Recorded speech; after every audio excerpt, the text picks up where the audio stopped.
Hi friends, ഇന്നത്തെ evening പലഹാരം കണ്ടല്ലോ. ചായക്കുള്ള കടിയായിട്ടുള്ളതും പഴംപൊരിയാണ്. പഴംപൊരി ഉണ്ടാക്കി വെക്കേണ്ട താമസം എപ്പോൾ തീർന്ന് കേട്ടാൽ മതി. പ്രത്യേകിച്ച് ഈ വൈകുന്നേര സമയങ്ങളിലാണെങ്കിൽ നോക്കേ വേണ്ട.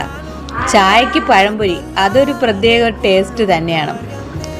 വേറെ ഒന്നും വേണ്ട. ഈ ഉള്ളിവട ആയിരുന്നാലും പരിപ്പ് വട ആയിരുന്നാലും വേറെ വേറെ വേറെ ഒരു പലഹാര ഐറ്റങ്ങളെക്കാൾ ഏറ്റവും കൂടുതൽ ഇഷ്ടം ഈ പഴംപൊരിയാണ്. പഴംപൊരി വെച്ച് കഴിഞ്ഞാൽ ചായക്ക് മുമ്പാണ് പഴംപൊരി ഉണ്ടാക്കുന്നതെങ്കിൽ ഓരോ വിധം കഴിച്ചുകൊണ്ട് തന്നെ ചായ ഇടുന്ന സമയം കൊണ്ട് പഴംപൊരി തീർന്നിട്ടുണ്ടാവും. ഓക്കെ ഫ്രണ്ട്സ്, നിങ്ങൾക്ക് ഏത് ചായക്ക് കടിയായിട്ട് എന്താണ് ഇഷ്ടം? വാഴയ്ക്കപ്പം മീൻസ് പഴംപൊരിയാണോ, പരിപ്പ് വടയാണോ, ഉള്ളിവടയാണോ? കമൻറ്റ് ചെയ്യണേ. ഓക്കെ ഫ്രണ്ട്സ്, എൻ്റെ ഈ വീഡിയോ ഇഷ്ടപ്പെട്ടാൽ ലൈക്കും കമൻറ്റും ചെയ്യണം. Okay, thank you friends, by.